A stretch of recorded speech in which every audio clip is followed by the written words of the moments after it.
Bom dia! Sejam muito bem-vindos a mais um programa Manhãs na TV. Exatamente, um programa que o acompanha de segunda a sexta-feira, durante mais ou menos uma horinha. Nós trazemos o melhor da cultura e tradição portuguesa, projetos fantásticos e também projetos de solidariedade social. Exatamente. Nós já, se você é habitual ao nosso programa no Manhãs TV, aqui na Curiacos TV, nós estamos consigo a todos os dias por uma horinha, estamos por toda a parte, como vocês já sabem, de norte a sul de Portugal, estamos por toda a Europa, cobrimos também Norte da África e quem tiver uma boa internet, né, consegue nos alcançar por qualquer parte. Então nós realmente quando mandamos beijinhos é por toda a parte do mundo, porque nós estamos a ser vistos por estes lugares e outros que a gente ainda desconhece. Não é verdade? Exatamente.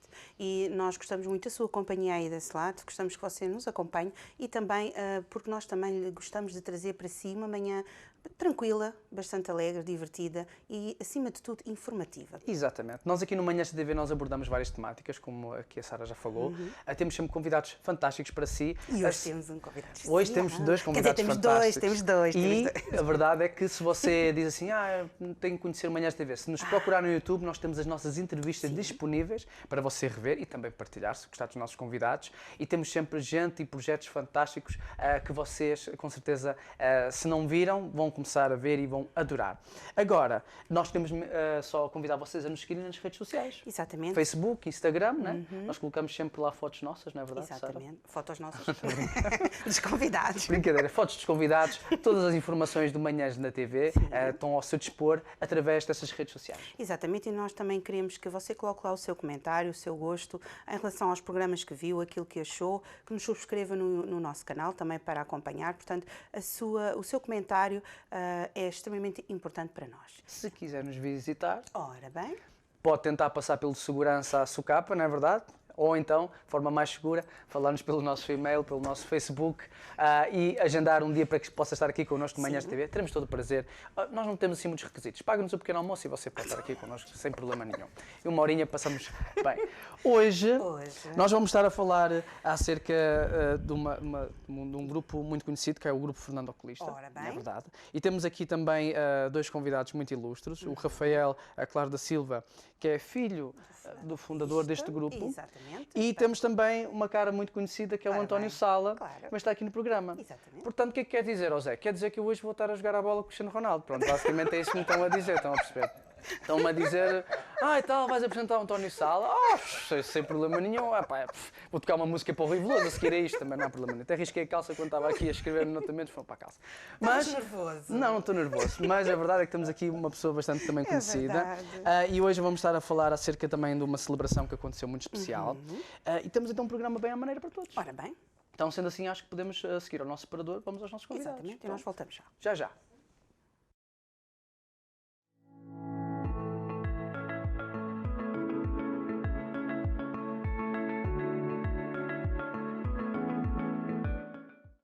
Maravilha. Já estamos de volta. Já estamos de volta. Exatamente. E temos aqui os nossos convidados. Ora bem, espetacular. Nós vamos estar a conversa então com o Rafael Claro da Silva, que é o filho do Fernando Oculista, não é? Esta grande cadeia de óculos, não é? Espetacular. E também vamos estar a conversa com António Sala. Bom dia. Muito bom dia aos dois. Sejam muito bem-vindos. É um prazer. Um beijinho, Sara. Obrigada. Caro Messi. Deve ser. Mas a malta ficou toda em pulgas aqui por termos aqui o nosso convidado. O que é certo é que os dois são muito bem-vindos, gostamos muito de vos ter cá no nosso programa e agradecemos pela disponibilidade. Então, antes de mais, querem mandar beijinhos lá para casa, para a família? Beijinhos para toda a gente. Para toda a gente em qualquer ponto do mundo, como aqui o nosso Messi referiu.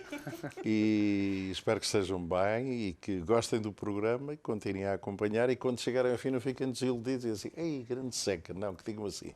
Olha, foram momentos muito divertidos e muito engraçados e muito simpáticos. Pronto, é isso que todos nós esperamos. Sr. Rafael, também, beijinhos, cumprimentos? Bem, eu, depois dos beijinhos do nosso amigo António Sala, acho que os meus já não prevalecem. Mas não, serão diferentes. Por isso eu digo à equipa Fernando Oculista, que no fundo são aqueles que nos permitem ter chegado ao fim de 65 anos a este momento e à Manhãs TV, muito obrigado por este gentil convite e à Curiacos TV, portanto é um prazer também estar aqui a falar um bocadinho do que é a história do Fernando Oculista e também acompanhado pelo Sr. Comendador António Sala, que merece ser assim tratado porque o é. Mas é um grande amigo, muito humilde e acima de tudo um talento imenso que nos permitiu, e já vamos falar a seguir, daquilo que foram as comemorações, ou esta festa que inicia as comemorações do Fernando Oclista. Portanto, muito obrigado por nos permitirem também, para além de divulgar o que aconteceu no auditório ali do Casino de Estoril, a toda a vossa vasta audiência, que pelos vistos chega aos 4 cantos do mundo, portanto, Manhãs TV, muito obrigado. Nós é que agradecemos, e só reparar se não perceberam que aqui o nosso convidado tem uns óculos a condizer mesmo ali com a gravatinha, mesmo à maneira, verdade, tudo a condizer, aqui a amarelinho, rigor. tudo. Mas não é só isso. Aqueles Exatamente. óculos, cuidado, aqueles óculos. Não, isto é, Vocês querem uma exibição do que só não deitam fumos e não fazem. Não fazem brum brum. é verdade. E não fazem ovos estrelados. Pronto, Mas tirando isso, já que realmente referiram os óculos, pronto, isto é uma nova coleção da McLaren, é mesmo McLaren, não tem motor, mas tem o sistema de portas como a McLaren. Espetacular. E que dá perfeitamente para guardar. Mais devagarinho que é para ver, Não é? já agora. Portanto, no fundo, às vezes Como há é um que ele incómodo, sabe? Como é que ele sabe? onde é que pomos as hastes, não é? Este óculos simplesmente roda. E, portanto... Que é aquilo das butterfly doors. se não me engano. Exatamente. E são extremamente fáceis de Estilosos. utilizar, muito leves. E pronto, dão aqui um colorido. Há em todas as cores. Eu gosto muito do amarelo porque a gravata também é amarelo, mas podem ser de várias Fazer cores. para onde dá. Exatamente, portanto, espetacular. É um óculos sugénero extremamente confortável e que eu estreiei na nossa gala de aniversário, portanto, foi em grande. Nós daqui a um bocadinho vamos estar a falar dessa gala, foi uma gala muito especial, onde também aqui o António Sala foi apresentador e diretor artístico, se não me engano, lá no Casino. O Rafael convidou-me, até porque era uma data muito importante. O pai, o Fernando da Silva, um abraço para ele, na passada segunda-feira, dia 4, fez 83 anos de vida. Foi o seu Exatamente. aniversário natalício. Perdão. E, simultaneamente, nesse dia, também se assinalavam os 65 anos da abertura daquela que foi a primeira loja Fernando Oclista. De forma que o Rafael tinha-me convidado, tinha alguns amigos que são artistas excelentes, e se eu quereria apresentar, e se eu gostaria de estar com eles, claro que sim, gostaria.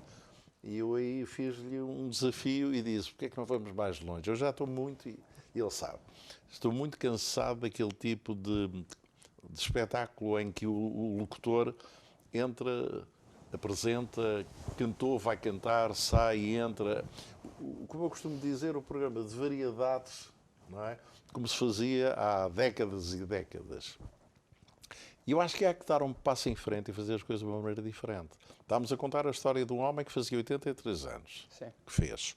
Estamos a contar a história de uma cadeia familiar, mas muito importante, que faz 65, e eu disse, porquê é que não vamos fazer uma viagem no tempo e, ao longo das diferentes décadas, fazer isso e apresentar isso?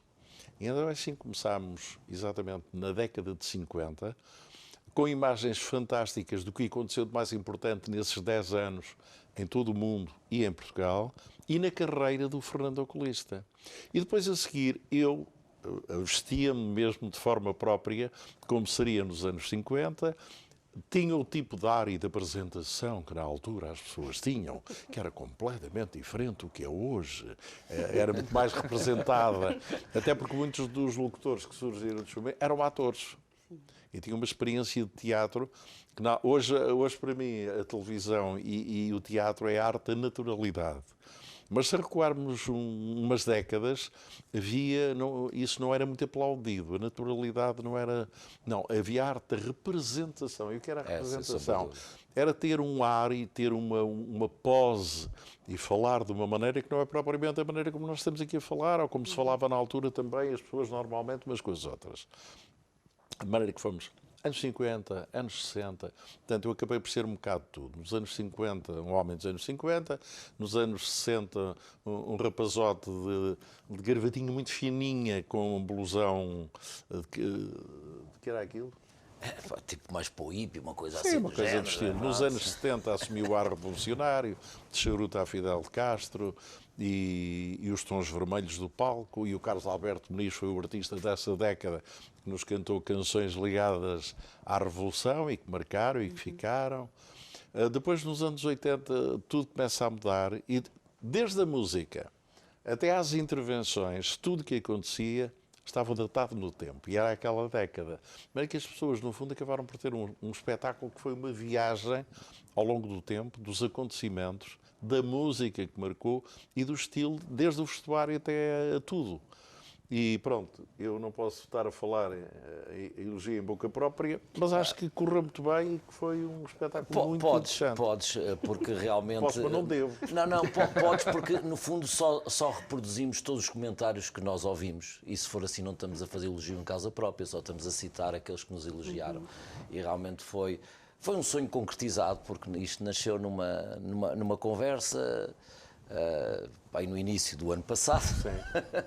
Para o ano vamos fazer 65 anos, gostaria de fazer uma homenagem ao meu pai, e realmente aqui o António pôs as mãos à obra, e mais do que o sonho, ultrapassou o sonho, foi para além do sonho. Portanto, eu já lhe transmitia isso, e a todos os que estiveram, mas realmente como autor da peça, porque uma coisa é nós termos um conjunto de bons autores. No fundo, já há bocadinho falaram no Messi e no Ronaldo, é como ter o Messi e o Ronaldo, mas não ter treinador para os pôr a jogar, digamos, na posição certa. E aí a direção artística realmente do António foi vital, não só na idealização do projeto, como pôs cada um dos atores e cantores e artistas na década onde eles tiveram maior influência. E, por exemplo, os anos 50 nós começamos com António Calvário, portanto, os anos 60 começamos... Com a canção que foi a primeira, que foi a Eurovisão, não é? Exatamente. Nos anos 50 era o início da televisão em Portugal, da RTP, e nós começamos com um autor que faz reviver João Vilaré, que foi um dos maiores êxitos de sempre na televisão em Portugal. Sim. Exatamente. Nos anos 70 tivemos o regresso a palco da nossa fantástica atriz Flor Bela Queiroz, que é uma menina da minha idade, mas que demonstra que está ali para as curvas. E é muito divertida, muito divertida. Foi um momento fantástico em que ela reviveu uma rábula, um sketch de revista, em que as pessoas choraram até às lágrimas. Quer dizer. Que no fundo o melhor pagamento era mesmo uma bagaceira. Exatamente. Não vos conto o resto, depois onde ver. Mas fantástico. Foi realmente, digamos, o Carlos Alberto Muniz na década de 70, na canção da intervenção. E, portanto, a Ana, nos anos 80, com duas canções dela coladas em medley, que marcaram muito. E depois fomos por aí fora. E para além disso, o espetáculo teve uma coisa que a mim me agrada muito pessoalmente. Teve um lado muito solidário, que é uma característica muito própria da organização que o Rafael dirige, do Fernando Oculista e do grupo, porque eles são solidários e têm normalmente sempre uma intervenção em que ajudam instituições e causas que merecem ser ajudadas. E tivemos ali as Amigas do Peito, que são mulheres que, enfim, foram tocadas pelo cancro, concretamente o cancro da mama, como aliás o nome leva a ver e leva a localizar. É fantástico ver um desfile muito bonito, muito elegante, de mulheres que têm cancro de mama, que estão a lutar, e cada uma delas, enquanto desfilava, era dito o seu nome, a sua idade, o seu problema de saúde, a quimioterapia que tinham feito ou que estavam a fazer, a radioterapia que fizeram. E, portanto, é um momento tocante. E depois também recordámos algumas que já partiram, porque, felizmente, cada vez se vence mais e se ultrapassa isso. Mas, claro, como em tudo na vida, há uma minoria sempre que infelizmente, não consegue ultrapassar. E, portanto, foi um momento muito comovente. Eu vou-vos ser franco, foi um momento em que, em palco, eu tive muita dificuldade em segurar as coisas e em conseguir articular um discurso minimamente firme e consistente. Mas pronto, é assim. No fundo, digamos, o cancro e qualquer problema oncológico, eles existem, cada vez são mais evidentes, a prevenção, e aqui é como a saúde ocular ou qualquer outro tipo de saúde. Naquela parte em que eu sou especialista enquanto optometrista, que é a saúde ocular, existem situações extremamente graves que levam à cegueira, como a retinopatia diabética, não é? Provocada pelos diabetes, a degeneração macular e por aí fora. E há uma linha de pensamento que deve estar em todos nós, que é a prevenção é o caminho mais rápido para pelo menos o controle. Há determinadas coisas que não se curam, mas podem-se controlar, e detectada de forma atempada, os danos podem não ser irreversíveis e, acima de tudo, sendo controláveis, mantém-nos uma boa qualidade de vida. A prevenção oncológica é das coisas mais importantes, e no cancro da mama em particular, não sendo de maneira nenhuma especialista, mas comecei a conhecer muito, porque isto é um movimento, nós acompanhamos esta Associação Amigas do Peito para aí há uns 8 para 10 anos. Aliás, as Amigas do Peito estão sediadas no Hospital de Santa Maria, no campus do Hospital de Santa Maria, e são dirigidas por uma cirurgiã, que é a doutora Emília, especialista na área, e portanto tem feito um trabalho fantástico, não só na prevenção, e tem um projeto muito ambicioso, que é terem um ecógrafo, mamómetro móvel para ir a zonas onde não há os equipamentos, mas acima de tudo também o acompanhamento psicológico. Porque quando se, digamos, quem digamos, já sofreu na pele aquela notícia de ok, tem um cancro, temos que fazer, será sempre um choque, será sempre. Sim. E portanto esse acompanhamento psicológico é tão mais importante do que as terapias que são feitas de seguida. E no fundo este desfile das guerreiras que foi criado pela Ana Santos, que infelizmente partiu mais cedo do que nós, mas era uma senhora que tinha um íntimo fabuloso, que lhe dedico muita amizade e acima de tudo conseguiu criar realmente esta dinâmica com 2, 3 frases que eu aqui vou focar. Uma delas é: ter cancro não é ser cancro e a vida é uma festa. E este desfile é exatamente fazer disso, a vida é uma festa. E tenham mais cabelo, menos cabelo, mais sobrancelhas ou menos sobrancelhas, as mulheres continuam a ser lindas e continuam a poder ter a sua autoestima em alta, e o que este desfile queria provar quando foi criado e continua a sê-lo, é que realmente não há problema nenhum, porque o problema grave é tratar o cancro, não é eu ter cabelo ou deixar de ter cabelo. Se nós olharmos para a parte estética, é claro que para uma senhora que está habituada a ter o cabelo comprido, as suas pestanas, as sobrancelhas, é que não é só o cabelo que cai, não é? Também às vezes brinca-se, também não precisam de fazer depilação. Pronto. Também é a parte boa. Temos que ver se uma parte boa mesmo das coisas que não são tão boas. Mas, digamos, muitas destas meninas realmente que estão ali já há muito tempo que fazem desfile, desde essa época. Algumas conhecemos realmente com, digamos, um penteado parecido com o meu, aqui assim. Felizmente já fizeram os tratamentos, já recuperaram. Agora, um doente oncológico tem que estar sempre a ser vigiado. E esse é sempre o drama de quando nós temos qualquer doença que não é tipo a constipação que se cura e pronto. Não é? Um problema oncológico tem que estar sempre a ser vigiado. E por muito alertas que haja, realmente hoje em dia há muita comunicação sobre a prevenção, mas há muita gente que continua completamente desinformada. E tão desinformada como, por exemplo, pensarem que o cancro pode ser contagioso. E atenção, que isto não é história, é mesmo verdade. Há pessoas que pensam que o cancro é contagioso. E infelizmente, ou felizmente, não tem nada a ver com isso. Portanto, eu penso que tem a ver um bocado com a história. Há cancros, e está comprovado, que poderão ser hereditários. Exatamente. E as pessoas muitas vezes associam isso, quer dizer, e fazem confusão. Uma mãe tem problemas de cancro, a filha veio ter também. Isto é uma coisa que se pega. Não, é completamente diferente. Isto é uma situação completamente diferente. De genes, de tudo é diferente. Agora, a pessoa com cancro, seja ele qual for o tipo de cancro, o apertar a mão, o abraçar, o beijá-la, não tem nada. Porque cria às vezes uma reação. É uma doença contagiosa. Cria às vezes uma reação um pouco negativa, é como é que vamos reagir. Olhamos, principalmente quando está-se naquelas fases dos tratamentos mais agressivos, em que o mais visível é logo a queda do cabelo, mas também às vezes algum inchaço do corpo e por aí fora. E esse é um momento que quem está a sofrer esse tipo de tratamento, que são verdadeiramente agressivos, não é? Precisa mais do nosso carinho e da nossa atenção. Portanto, não se afastem, a pessoa não faz mal nenhum. Ter cancro não é ser cancro. Sim, okay. Eu já tive familiares, portanto, os meus antigos avós já faleceram recentemente e eles foi com cancro e é engraçado como nós estamos numa época em que dizemos tão evoluídos, tão sabidos de tudo e mais alguma coisa na matéria e depois coisas tão simples como isso, esses estigmas e essas ideias ainda hoje vivem no meio de certas pessoas da nossa sociedade e É algo que é um bocado estranho, como é que ainda, com tanta informação, É verdade, temos a internet que esclarece tanto. A estima e também há um pouco o preconceito.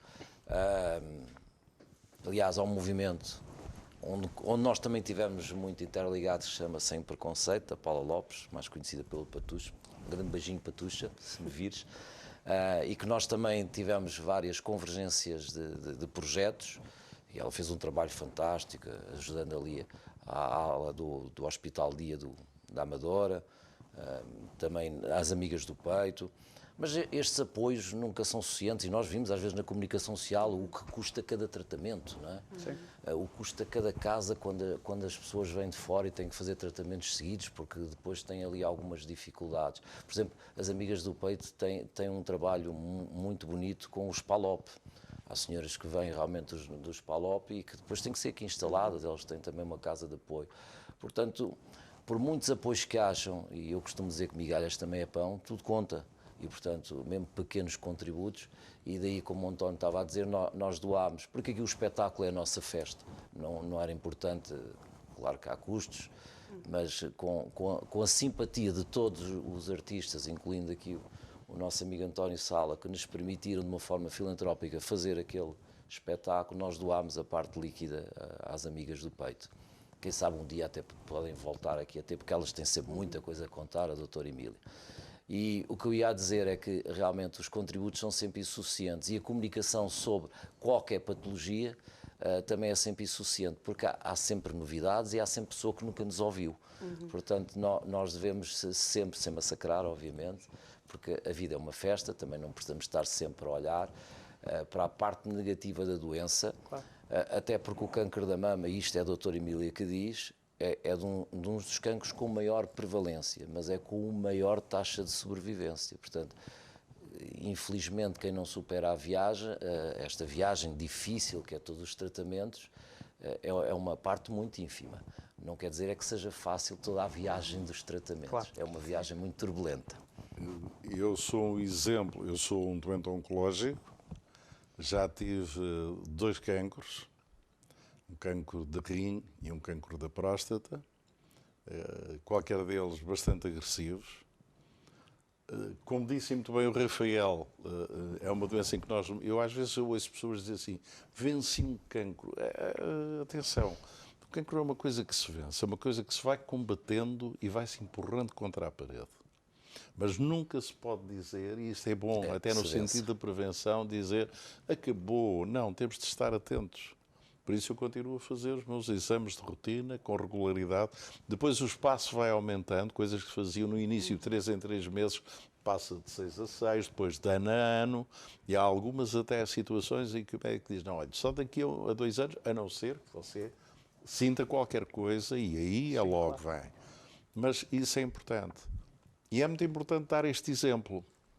Eu sou um indivíduo que continuo a ter a minha atividade, sou uma pessoa altamente otimista, encaro a vida com um sentido de alegria e de missão e tenho estes problemas. Portanto, eu sou voluntário, ainda não tinha sequer sonhado que poderia vir a ter um cancro, e eu já era voluntário no IPO de Lisboa, sou voluntário da Liga Portuguesa contra o Cancro, em que semanalmente estou presente.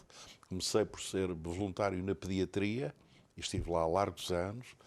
Depois passei por outro tipo de serviços continuados e, portanto, é uma coisa maravilhosa podermos ajudar as pessoas. E como, pronto, as pessoas souberam, pelo menos na altura, as televisões, as rádios, as revistas referiram muito que eu tinha tido cancros,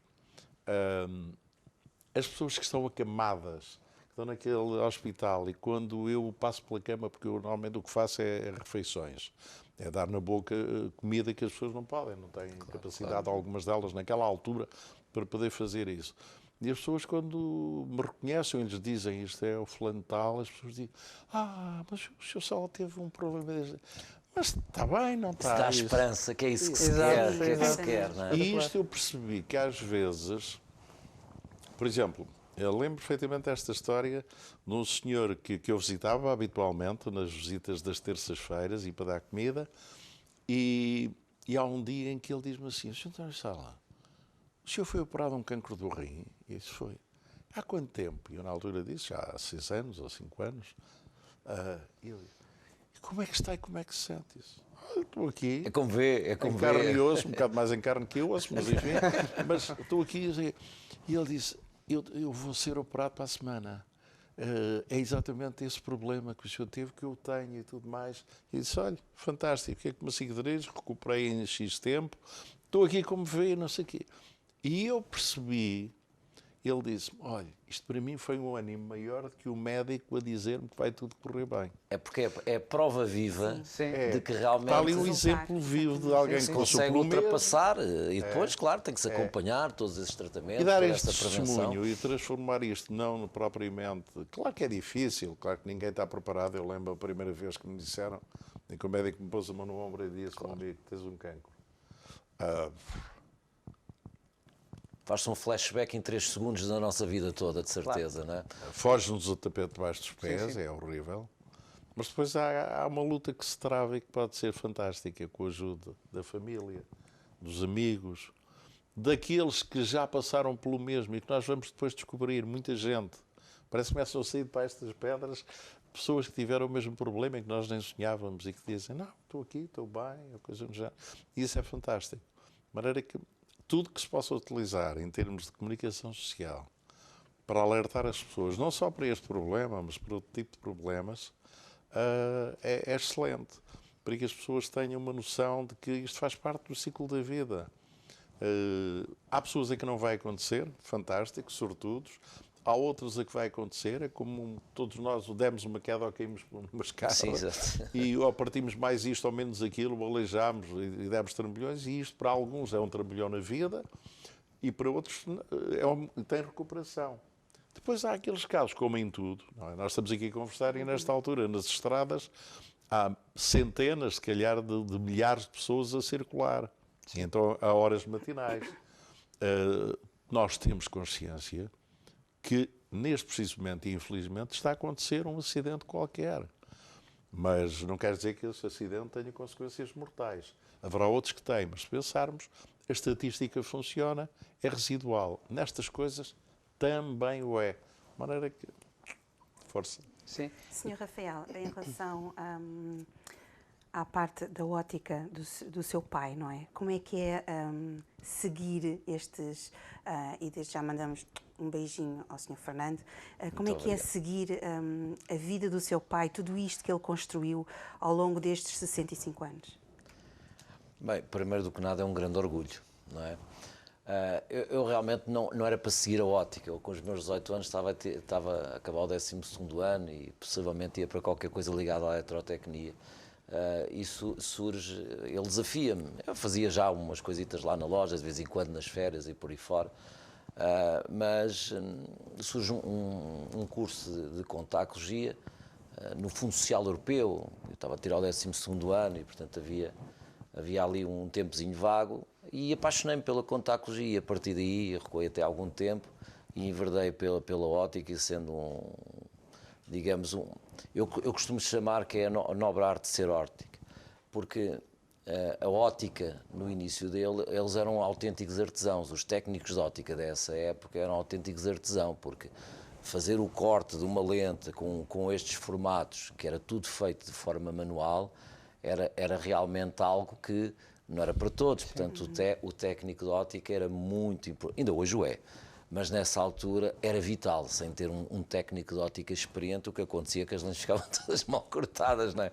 É claro que as formas também eram um pouquinho mais simples, não tinham tantos bicos, tantos ângulos retos, todos esses desenhos que nós vimos, por exemplo, com os seus óculos, que são muito bonitos, portanto, fazer esse biquinho à mão aí era um bocadinho complicado, fazer essa redonda. Hoje em dia, com o advento da tecnologia, obviamente, e na nossa gala também há uma passagem sobre isso, que é, digamos, a transformação daquilo que foi a evolução tecnológica da ótica e na manufatura do próprio óculos, passando de uma manufatura para uma tecnicofatura. Nós, inclusivamente, na nossa loja da Amadora, nós temos 4 lojas na Amadora, Quinta do Conde, Charneca e Pinhal Novo, e na Amadora temos, inclusivamente, o núcleo museológico, que, digamos, guarda muitas das peças da nossa fundação. É muito bonito. Eu aconselho aqueles que vão à tua principal loja da Amadora, visitem, se faz favor, é nas próprias instalações da loja, um espaço de museologia que conta a história, no fundo, daquelas maquinarias, das tais que o Rafael estava a dizer que são o início. O início, exatamente. Até aos dias... É fantástico. Nós temos mesmo lá uma máquina da fundação, uma estrutura em madeira, um motor cá em baixo, uma correia, quer dizer, quando se olha para aquilo parece que está a entrar numa fábrica antiga, faz barulho. O motor ainda funciona. A vantagem das coisas antigas é que eram muito resistentes. E realmente, quando nós ligamos a ficha... Eu sou um exemplo disso. Sim, não, aquela máquina é um bocadinho mais antiga. Mas realmente temos... Pronto, o meu pai sempre gostou muito de guardar essas coisas e eu segui-lhe os exemplos. O museu está aberto de que horas a que horas? Está aberto na loja, portanto a loja abre das 9h30 à 1h e das 3 da tarde até às 7h30, portanto é gratuito, não precisam de comprar nada. Se alguém tiver, é um gosto que nós temos também, não só para os nossos clientes, amigos, mas para o público em geral, até às vezes as escolas. Porque o meu pai também na Amadora foi o primeiro representante oficial da Kodak e da Agfa. Então também temos uma coleção de máquinas fotográficas, de FOL, antes das Super 8, que tinham, digamos, não havia pilhas, era da corda.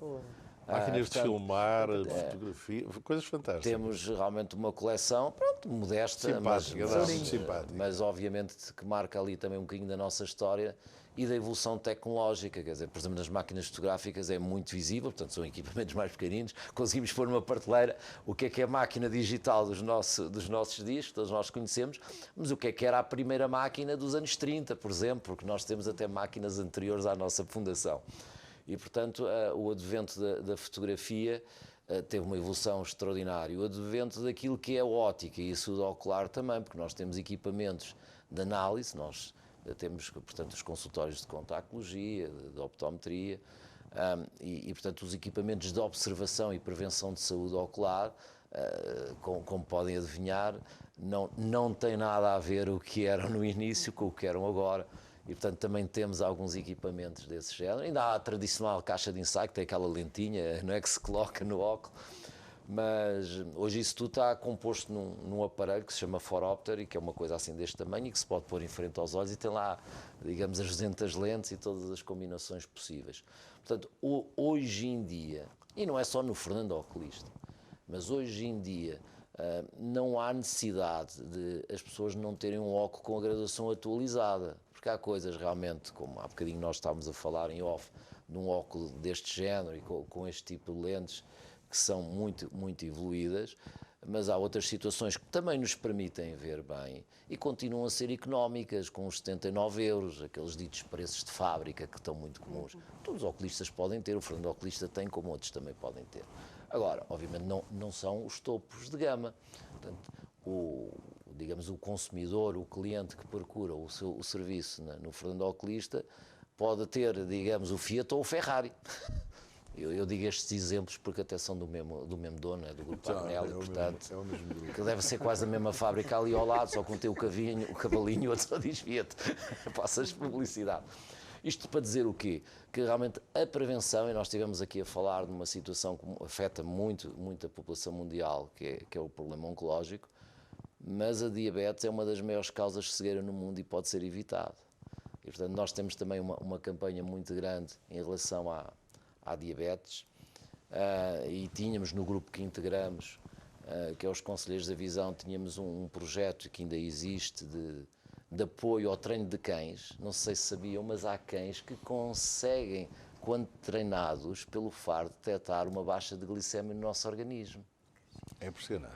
E este é um projeto que nós também apoiamos, com uma associação que é o Cães Treina, que chama-se Pata de Açúcar, que está perto da nossa zona, no Seixal, lá a sua sede, e que este tipo, nós já vamos, se a memória não me falta, no quarto cão que estamos, digamos, que patrocinamos, nós e o grupo que estamos inseridos, é que esse cão é treinado e depois tem um tutor, portador da diabetes, em que, no fundo, o ajuda muito a detectar as baixas de glicémias, que, no fundo, é o desequilíbrio que faz com que a diabetes se torne perigosa depois no nosso organismo.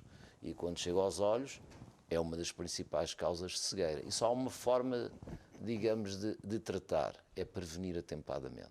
Portanto, Se me permitem, vou fazer aqui, que não tem nada a ver só com o nosso aniversário, mas tem a ver com aquilo que é o nosso objetivo SEDOCLAR. Não deixem de fazer testes regulares à visão no vosso oftalmologista, na optometria. As crianças entre os 4 e os 6 anos também devem fazer rastreios visuais. As crianças não têm noção do que é ver bem. Nós, adultos, temos. As crianças não têm, porque não tiveram um antes. E, portanto, se elas estiverem a ver mal e se nascerem com algum problema de visão, a visão que elas têm é aquela. Como não há forma de comparar, principalmente até entrar na escola, eles acham que estão bem. Na escola já há comparação, porque há um que está ao lado e que está a ver o quadro e ele não vê. E muitas vezes há uma coisa muito engraçada que acontece nas escolas, que é: tu és muito distraído, anda aqui para o pé da professora, e põe-o na carteira da frente. Muitas vezes pode ser que a criança seja mais irrequieta e quando está lá mais atrás perca o foco, mas muitas vezes é porque não vê bem o quadro. E uma criança que não vê bem o quadro, imagina com 6 anos a não ver bem o quadro. Sim. Vai brincar, vai olhar para o ar, vai falar com o outro. A minha professora, ela dizia que eu era muito distraída, até que ela demorou a perceber, que ela e os meus pais, que eu tinha problemas de audição. E eu só conseguia perceber a aula quando ela estava voltada para os alunos, que eu lia os lábios. Hoje já não tenho essa capacidade, já não consigo ler, porque já foi prático, já ouço bem. Mas é curioso, temos que... Prevenção realmente é super importante. Então, se fossem a descrever o grupo Fernando Oculista com uma palavra, prevenção seria ela. Sim, esse é um dos grandes objetivos também da nossa gênese, a prevenção. Obviamente, como já viram, levamos a responsabilidade social muito a sério, dentro dos nossos limites orçamentais, obviamente, somos uma microempresa, com um nome no mercado da óptica em Portugal, são 65 anos, há digamos, firmas mais antigas, mas não há muitas mais. E, portanto, que vamos na segunda geração, não sei se chegaremos à terceira, talvez o meu filho mais velho possa seguir, mas terá a liberdade de o escolher. Eu acho que o filho mais velho dele vai seguir. Para já é um grande jogador de futsal, que é uma modalidade que se está a impor. É verdade, para já é o foco. Mas Deus queira sim que ele tenha, que siga os passos do avô e do pai, mas inclina mais que ele vai ser um grande treinador de futsal ou coisa parecida. Pode acontecer, porque ele realmente tem uma paixão enorme pelo futsal. Recentemente estreou-se na seleção de sub-21, pronto, foi um feito. A representar, eu costumo dizer que nem seja só uma vez, essa já ninguém tira. Claro. Portanto, fica com 2 internacionalizações. Parabéns, essa já ninguém tira. Fantástico. Pronto, depois os treinadores é que escolhem, isso obviamente é o foco, é o talento, é tudo o que ele quiser ser, para já que desfrute, também é muito jovem. Mas pronto, também está ligado à ótica, porque ele está a tirar o curso de ortótica, está no final da licenciatura. Olha, o futsal é que o fez não acabar. Bem, eu falei nisto, ele agora vai testar isso. Mas é um orgulho, obviamente, também sentir que ele poderá ser... Agora para o irmão, ele tem 2 filhos, para o irmão não ficar com ciúmes. Que também é um futsalista, também, exatamente, é o Rafael, que pronto, é o mais também velho. É o Rafael, que... E o Bruno, que também, também joga futsal, seguiu as pisadas do irmão e quem sabe também pode alcançar o mesmo estatuto. Para já, divertem-se, praticam uma modalidade, pelo menos estão ocupados, mantêm a forma física e isso é importantíssimo. Aliás, para a diabetes que nós falámos, que é muito grave para os olhos e para o organismo em geral, fazer uma boa atividade física é muito importante. A história do cão e o do tutor é umas caminhadazinhas, também é muito importante, que o cão precisa mexer e o dono do cão também. Claro. Portanto, isso é um projeto fabuloso, voltando à história do resgate, porque eu não contei, é que esses cães não têm uma raça específica, são cães resgatados à Bianca, que é digamos, ali um canil que existe em Sesimbra, que a nossa amiga Maia é até a padrinha e por coincidência... Mais madrinha, não é? Mais madrinha, pois, eu disse padrinha, né? Os padrinhos, pois. Mas muito obrigado. Isto porque eu ia dizer que tínhamos vários padrinhos e pronto, fugiu a boca aí para os padrinhos, mas foi a madrinha da Íris. E a Íris foi a primeira cadela que nós resgatámos. Todos os cães têm o nome ligado aos olhos. Exato. A Íris, o outro é o Ocean, o outro é a Retina. Não, por acaso eu até me enganei. A Maia é da Retina. a retina. A íris foi a segunda cadelinha. Já são muitos, eu estou a ficar com um bocado confuso. Espetacular. Mas quando nós falamos acerca desta celebração, dos 65 anos, mais do que uma festa da família, né, do grupo da família Fernando Oculista, é uma celebração de vida, é o que nós podemos ver, tem toda a história, mas também estamos a falar de saúde, é o que nós estamos aqui a falar hoje no programa também, e de vida, não é verdade? Portanto, acho que é o momento mais bonito que se pode ver, não é o início, meio e fim, é todo espetáculo, porque traz tudo isso. Mas é muito engraçado porque esta questão dos óculos, vamos lá ver, eu tenho 73 anos. E uso óculos desde os meus 8 anos. E atenção, nessa altura, usar óculos não era propriamente... Hoje é uma moda. Hoje há meninas que não precisam de óculos e que veem perfeitamente, mas põem... Gosto. Aquilo é vidro? Sim, põe um vidro neutro, Um vidro uma lente neutra. Mas porque é giríssimo e é moda e não sei o quê. Atenção, na altura, a minha alcunha era o caixa de óculos. Não é? E o miúdo estava limitado. Eu lembro que só havia mais numa turma de 20 e tal, só eu e um outro é que usávamos óculos. Estávamos tramados porque nem jogar futebol. Quando se ia jogar futebol... tinha medo de partir os óculos, punham logo se parte, E depois nós mas eu tiro os óculos. E depois não vês nada, não jogas nada. Então, Deixas a bola entrar na baliza. de maneira, quer dizer, nesse aspecto as coisas mudaram muito. Ou seja... Há algum estigma que existia, eu penso que se foi diluindo através do tempo, e isso tem a ver muito também com a criatividade e com o design dos óculos. Eles passaram a ser não só um instrumento de ajuda visual fantástico e indispensável, como passaram também a ser um adereço. Um adereço de moda, sim, é verdade. E que pode beneficiar ou não beneficiar a nossa cara. Hoje em dia, realmente... Eu só tiro os óculos. Eu sem óculos sou uma coisa... Assim já sou horrível, mas sem óculos, então, é pior. Eu tiro os óculos para tomar banho e para dormir. Porque não gosto de me ver sem óculos. Mas não gosto. Não, os óculos depois fazem parte da nossa Integrante personalidade, do nosso visual e até da personalidade. Uma das nossas quebra-humanos que está ali, que tem os óculos, está a fazer assim com a cabeça e diz que sim. Não, é porque realmente para muitas pessoas usar óculos é a própria identidade delas. Elas ao verem só espelho têm que se rever nos óculos Há aquelas pessoas que entram lá, qualquer coisa, é só para ver e tal. Mas o que é certo é que depois começam a usar, começam-se a observar ao espelho, e eu digo sempre isso, eu não faço muito o balcão, mas sempre que às vezes me pedem a opinião, eu digo, a principal coisa é tem que se sentir bem com eles. Tem que se sentir bem com eles. Sente-se bem com os seus? Sim. Então, quando da próxima vez for ao Fernando Oculista, ainda se vai sentir melhor. E corri várias vezes a loja naquele dia para ver, porque os que eu estava a colocar, olhava, porque eu tenho os óculos desde miúda, e então, como está cada vez melhor, não é? Então tive que aumentar a graduação e tudo. E dei várias voltas à loja, porque não tinha encontrado aquele que eu achava que me identificava comigo, que é, como o Sr. Rafael estava a dizer, tem que se identificar connosco, podemos ter não é? 1000 óculos em exposição, mas falta-nos o 1001, porque é aquele que não está lá que normalmente o cliente gosta. Mas em tudo, eu acho que em tudo. Portanto, Mas foi na minha terceira ou quarta volta que eu dei outra vez à loja toda que eu encontrei estes óculos. É a identificação, é a identificação. O utilizador de óculos tem que criar uma empatia com o óculos que está a escolher. E eu compreendo. Primeiro, normalmente se a visão ao perto ou mesmo ao longe já não é muito boa, não conseguimos nos visualizar, ou se a miopia, por exemplo, é elevada, não nos conseguimos visualizar. Mas hoje em dia também há tecnologia que se tira a fotografia. Nós temos ecrãs que normalmente tira-se fotografia, vê-se os vários óculos. Hoje em dia com os WhatsApps, que eu ainda não aderi a isso, mas os WhatsApps o pessoal também viaja. Eu sei que não e tens de Pois, é verdade. Eu quero perguntar determinadas coisas e... Sou um bocado antigo. É como diz a Simone, sou antiga. É colocar a aplicação e pronto. Mas muitas vezes a miudagem, principalmente, tira fotografias, WhatsApp, envia para os amigos, envia para a família. O que é que achas? Vídeos diretos e por aí fora. Portanto, a tecnologia também nesse aspecto, apesar da nossa loja também estar equipada com um sistema que tira fotografia, que se pode visualizar os vários óculos, e isso é importante, que é dar uma ajuda, um aconselhamento visual da forma que melhor fica e como é que a pessoa se consegue identificar com o óculo.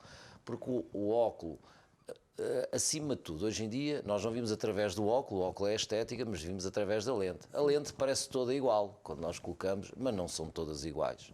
elas parecem de aspecto igual, mas o conforto que nos dão, e então se forem lentes progressivas, o conforto que nos dão as várias geometrias das lentes, é isso que faz a grande diferença, às vezes do conforto para o desconforto, porque nem quer dizer que a lente mais evoluída ou mais cara seja adequada para aquele caso, ok?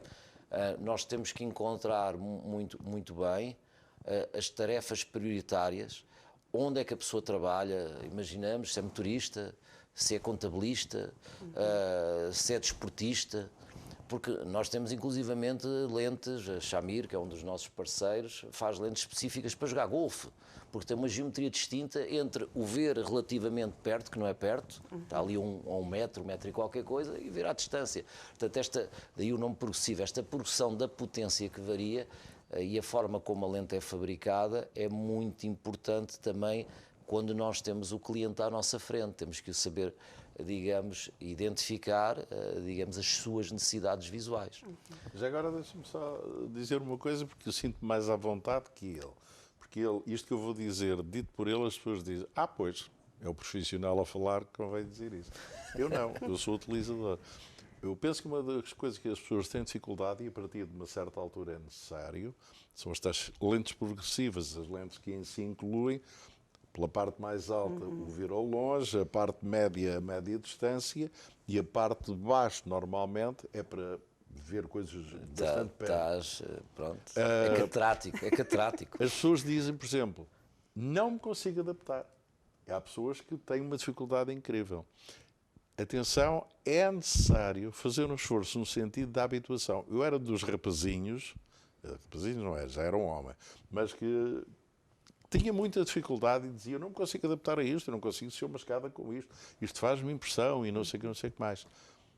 Por acaso, passado uns anos, o problema é este. Eu não consigo viver sem isto, já. E adaptei-me já tão bem, que se me disserem assim, não, mas estou aqui, os óculos não são progressivos, têm a tua graduação. Sim, o tira e põe. O tira e põe, porque para ver ao pé teria tirar os óculos, porque ao levantar ou estar a olhar por cima, com eles na ponta do nariz, é incrível. De maneira que é assim, façam um esforço, adaptem-se, porque depois de se adaptarem, pode custar mais ou menos, um bocadinho mais de tempo ou menos tempo. Mas depois disso, voltar atrás, nem pensem nisso. Sim, digamos, este problema de visão aperta é um problema que surge entre os 40 e 45 anos, são os primeiros sintomazinhos, afasta-se assim um bocadinho o braço e tal, franze o olho. Portanto, quando nós estamos, é a torno dos 40, como diz o Paco Bandeira, não é? O que é que acontece? Também há uma nova canção que ele fez agora. Então, É a tremura dos 80. Pronto. A tremura está gira. Mas essa ternura dos 40, realmente, do ponto de vista fisiológico, nós temos essa perda de capacidade de focar objetos a curta distância. O primeiro sintoma é afastar o braço. E como hoje em dia, cada vez mais o ser humano está dependente dos ecrãs digitais, telemóveis, computadores, está tudo a pequena distância. Nós não estamos a olhar para o longe, se calhar em 70% do nosso dia, estamos a olhar para coisas de distância média e curta. Portanto, sentimos muito mais a ausência dessa capacidade, que até essa idade a natureza nos permite, através de uma lentezinha chamada cristalino, que nos permite aumentar, é como se fosse um zoom que nós temos dentro do olho, que permite focar, aproximar e por aí fora. Esse cristalino perde a elasticidade e vêm as lentes progressivas. E realmente é aquilo que a ciência colocou à disposição do ser humano que mais aproxima daquilo que a natureza lhe tinha dado até aí. É claro, é como andar de bicicleta. As primeiras pedaladas podem ser difíceis, não é? Mas hoje em dia, com tudo o que eu já aqui comentei, havendo a motivação do utilizador, sem motivação não vale a pena nada.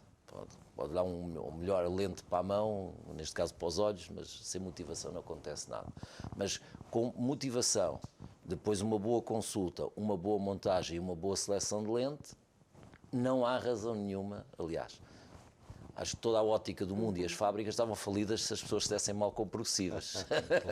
Ponto. E também a pessoa perceber que precisa dessa ajuda, não é? Sim. Porque às vezes não é muito fácil a gente perceber que sem óculos, por exemplo, sem óculos eu estava aqui com aqui a uma distância considerável. Estava com o stick do telemóvel, não é? Então, e muitas vezes nós precisamos perceber, ok, eu tenho esta dificuldade, eu preciso de ajuda. Depois diz, estão umas progressivas, mas eu ainda sou tão nova. Não tem problemas. você vai se adaptar, as coisas vão correr bem e tal, e nós precisamos perceber que precisamos de ajuda nesse aspecto, porque custa um bocadinho a habituação. Claro, custa, não é? A gente ter uma lente diferente e depois passamos quase para o dobro, e depois ter uma parte que é uma coisa, outra parte que é outra, aquilo custa um bocadinho. Mas, por exemplo, no meu caso, foi uma habituação de horas. E uma das coisas muito importantes que... Os seus são progressivos?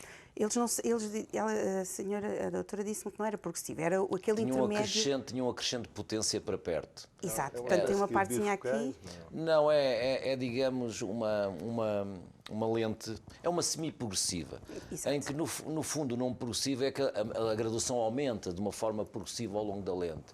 Isto são lentes de início de presbiopia, ou seja, aquilo que o povo chama de vista cansada, porque se cansou ao longo da vida. Muitas vezes chegam-me ao consultório, trabalha muito, era as lâmpadas fluorescentes e por aí fora, e eu digo sim, muitas vezes, que é para também não estar a contrariar. Mas a realidade é que é uma condição do ser humano. Nós envelhecemos, nascemos e desde o momento que estamos a ser concebidos, desde o primeiro momento as células multiplicam-se e nós estamos a envelhecer.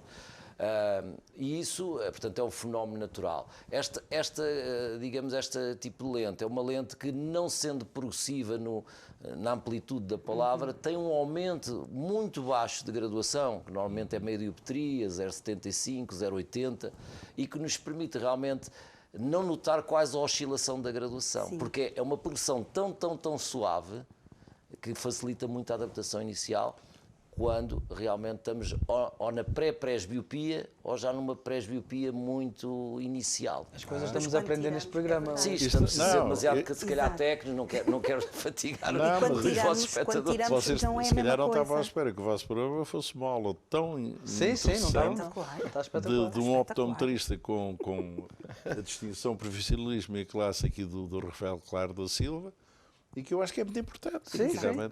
Nós aqui no Manhãs TV nós gostamos mesmo de manter as pessoas informadas e muitas vezes nós temos cá nutricionistas, doutores, falamos muito de saúde. Muitos parabéns, porque é muito importante. Super importante. Já estivemos a falar acerca de parto em casa, que é uma matéria que também tinha muito estigma e muitas pessoas falavam mal, e aprendemos coisas fantásticas acerca disso, então hoje também está a ser um programa, nós nem temos as perguntas todas, a gente depois de lado. A gente só está a aprender. Façam, ainda tenho 2 minutos para fazer as perguntas todas. Já puderam constatar que eu realmente sou apaixonado pela nobre arte serótica e da optometria e da saúde visual. Gosto de falar, gosto de digamos, esclarecer. E depois, claro, existem 2.000 ópticos em Portugal. O Fernando Oculista é um deles, com muito orgulho. Temos uma história de 65 anos, mas não somos nem os únicos nem os melhores. Haverá muitos colegas que são tão bons como nós. Olha, deixa-me dizer uma coisa. Eu não sei se são os melhores, mas são muito bons, mas há uma coisa que para mim que é muito importante. Eu uso óculos, como vos disse, desde os 8 anos. Já... Porquê é que, por exemplo, eu estou aqui e dou testemunho e sou amigo do Rafael? Por uma coisa muito simples. É que, às vezes, os serviços são iguais, a competência pode ser igual, mas a forma como somos tratados e como somos recebidos tem uma influência muito grande. É verdade. E eu nunca me esqueço, desde a primeira vez que entrei numa loja do Fernando, na Amadora, a maneira não só dele, ele já o conhecia, mas como os funcionários me receberam, e neste caso um abraço grande para o Paulo, um abraço grande para... Vou ficar para a Lourdes. Para a Lourdes, ao Lourdes. Temos 55 segundos, atenção. Fantástico. Não, e isso tem muita influência. Eu prefiro, eu não sei se já vos aconteceu, é assim, há 2 restaurantes, num come-se um bocadinho melhor que no outro, mas come-se os dois bem, mas um é melhor que o outro em comida. Mas há alturas em que eu dizia assim, é melhor em comida, mas eu vou ao outro, eu sou tratado e sou recebido de uma maneira tão fantástica.